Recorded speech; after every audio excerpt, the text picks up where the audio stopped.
What I'm going to be talking about today is how to stop overthinking and this problem that virtually everybody has in life of simply thinking too much and being plagued by the addictive behaviour of overthinking. So today I'll be covering why we overthink, but also how to deal with that problem and bring it to an end. The reason this is quite important, or very important, is that the problems in our life caused by overthinking are extreme. In fact, our overthinking makes problems out of things in our life that otherwise are not problems at all. So when are you likely to think about an interaction or a circumstance after it has occurred is one question. And the second question is, when are you most likely not to? When you are satisfied and secure in the outcome, you'll find that you no longer have the drive or the need or the disturbance within yourself to cause you to continue thinking about the circumstance that you've just engaged in. When you're unsatisfied and unable to relax with or accept the outcome of any situation, you continue thinking about it. So it's when you feel calm inside,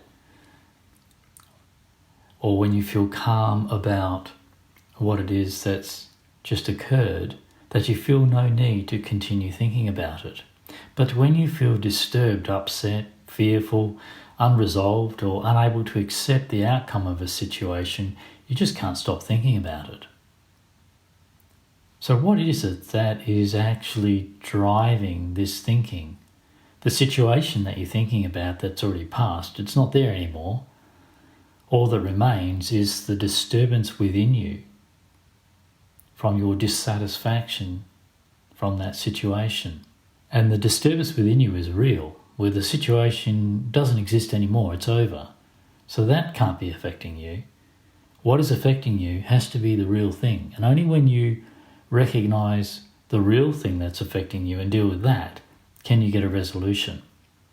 So what is it that keeps you overthinking? It is the disturbance felt in your body somewhere that drives your continuous thinking. That disturbance is natural and normal, but we avoid those disturbances, and rather than understand how to resolve those disturbances, we keep thinking about the situation that disturbed us in the hope that we're going to find a better way of thinking about it, or a resolution, or get our own way. But so often the situation is already over and there's not much you can do about it.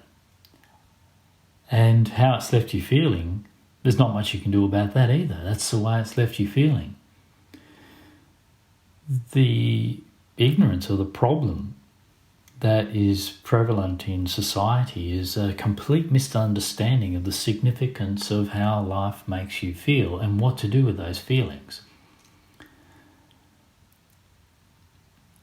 So the solution to bring about an end to your overthinking is essentially to resolve the cause of that overthinking, which mostly you think is what the person has done or what you've been through and the lack of resolution there. But in fact, it's not that at all.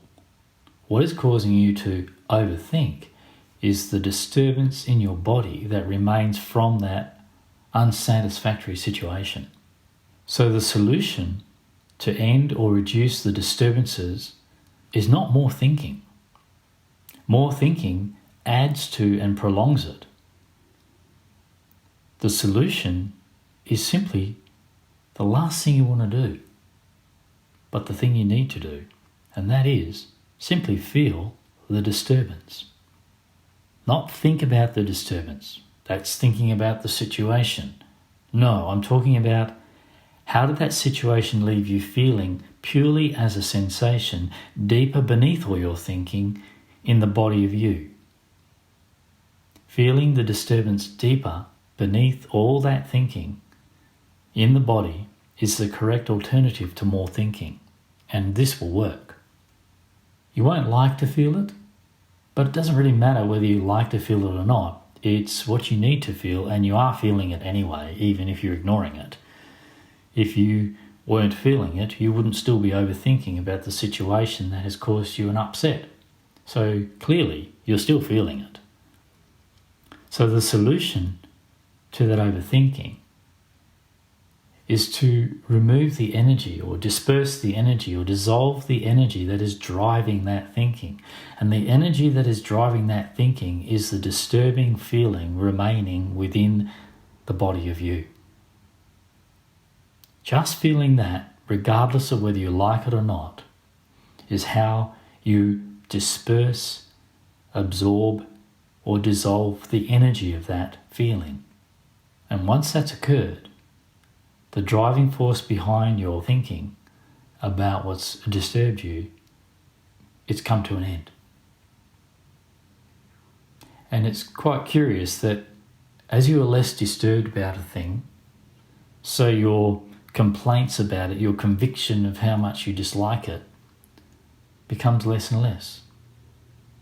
When you are very disturbed, you'll find yourself coming up with very strong opinions and very strong reasons as to why something is not so good. And once that disturbance is resolved, you don't mind. You don't care anymore. So it's not the thing that's happened or the situation, but the way that you feel deeper in that, inside of you, that is causing your overthinking. When are you overthinking? Is one question to understand, and the other is why are you overthinking, which we've already touched on a bit. Okay, it's important to understand what purpose thinking fulfills in life, what it is for, and what it cannot fulfill or what it is not for. Because if you try and use thinking for what it's not intended, you'll frustrate yourself. If you try and use anything for what it's not intended, you won't be very successful. You have many functions, and thinking is only one of them. But its overuse has replaced or become an attempt to replace other functions that are extremely important in our life, that which we no longer use sufficiently or effectively or enough in our life. And I'm going to be talking about this clearly today. Thinking is a mechanical process reliant on certain facts and information from which we formulate and determine our actions and also navigate the practical mechanical situations in our life.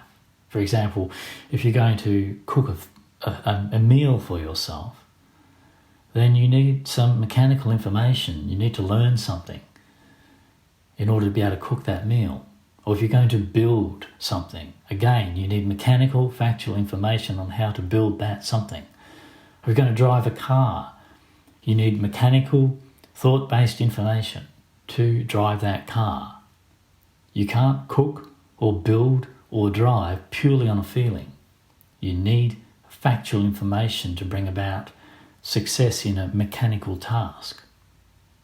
So this is what thinking is for. Also, thinking is for when I ask directions to the shop and you tell me. I act on those facts and it works well. More overthinking is unnecessary as you have already got the satisfaction, or I've already got the satisfaction of your answer to my question, which is, where is the shop? And so I simply act on that. Thinking works well for these purposes of the basic functions for living out our lives. However, thinking is not for everything. Thinking is not for understanding or resolving anything deeper than the action level of our lives. It cannot resolve the level of living problems, of sadness, of grief, of sorrows. It cannot understand or know yourself. Or all the unknowable things, such as thinking about the future. Thought can't know the future. Or everything that falls into the realm of spirituality, religious or mystical answers to life. This too is just thinking, but thinking about nothing. This is where thinking becomes fantasizing, no longer related to known and knowable facts, and so it becomes very ineffective. These fantasies, mystical answers to life, don't actually resolve our problems because they're thoughts about nothing that actually exists, nothing that we can actually make use of. So the misuse of thinking and the overuse of thinking has come about through our disturbance with how we feel and not knowing that we can take care of that and what that is really for. Basically, all of our overthinking, including our mystical thinking and fanciful thinking, is driven by an underlying distress held deeper within us, within our body. It's going to be either current daily distress, or it could be older distress, such as the unresolved hurts of distress from our life, like a child losing a parent, which may leave you feeling at a loss or emptiness or sadness or anxiety ever since that event occurred. And even though you're an adult, you still feel that effect inside of you, caused by the loss of a parent when you're a child. So you have your day-to-day current daily distresses and you have your lifelong distresses. Either, both of these, exist as a feeling, a sensation within the body of you, and either make up how it feels to be you that day. So the solution to the current daily distresses is not more thinking. Although we try this more thinking is trying to find the solution, but really it's that more thinking is a reaction to the problem, and a reaction is more complaint. Unless it's a mechanical problem that you can find a mechanical solution to, if it goes beyond that into a personal, living, feeling problem, all the thinking is going to do is keep you disturbed and unsatisfied. But by feeling the underlying physical disturbance of the nervousness or the anxiety or whatever the feeling is, beneath all of that thinking, deeper within the body itself, within the body of you, by feeling all of that, it will come to an end. And this is how you will resolve the stresses of daily life. Not by thinking about the things that disturbed you, but by going deeper into the disturbance remaining within you, which is the result of your daily life. Feeling that for a while is real meditation. Feeling that relieves you, the body, of that distress and relieves you of the reason to continue thinking about whatever bothered you that day. If it's no longer harboured as distress within you, it is no longer bothering you on that day. And the second, which is the older or unresolved hurts of lifelong experiences, these are deeper and even more familiar distresses to you, which you have not known how to get over, or even that you can get over these. The things that really hurt us in life, due to our poor understanding of the human being, we often simply opt for the decision that there's nothing you can do about it, you just got to live with it. But it's not actually quite correct. There's a lot you can do about it, but just not through what you're used to using, which is the thought process, not through analysis, not through intellectualizing, not through trying to get rid of it, actually.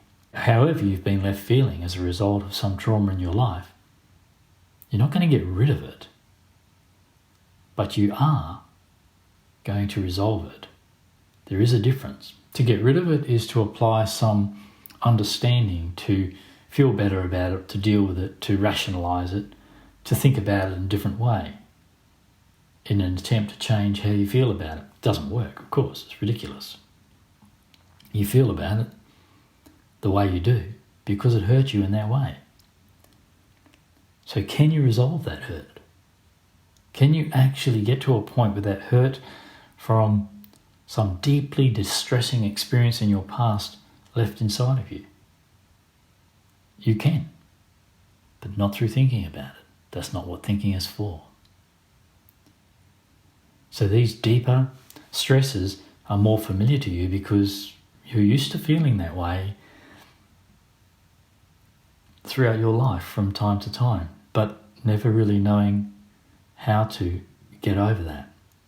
The solution is to identify and familiarise with where you feel these feelings in your body.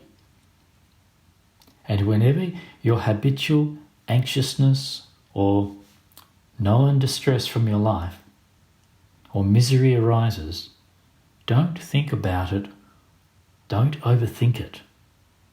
Go deeper than that into the feeling of it itself, into the feeling within your body, which is the underlying physical disturbance of everything you think about. As long as you think about it, so you will prolong the distress unnaturally and painfully. So I'm not saying don't think about it. You can't stop yourself from thinking about the things you think about. The very act of trying to stop yourself from thinking about the things that disturb you is going to be thinking about those things in order to try and stop them. No, don't worry about that thinking. Simply go deeper into yourself, beneath the shallowness of all that thinking, into the disturbance itself. For that is the fuel behind that thinking. And stay with the disturbance of that, feeling it in your body for as long as it lasts, or for as long as you can or want to. And you'll find that it will lessen. Each time you come into contact with that, you'll be more at ease with that. And also the intensity of that will become lesser and lesser and lesser. And then when life stirs that feeling within you, you'll find yourself being more at ease with that feeling inside of you also enables you to be more at ease with whatever outside of you has triggered it. But as long as you harbour underlying unresolved distress, there will be overthinking. Every time you are plagued by your thinking, come back to your sensing. And that will bring an end to your overthinking.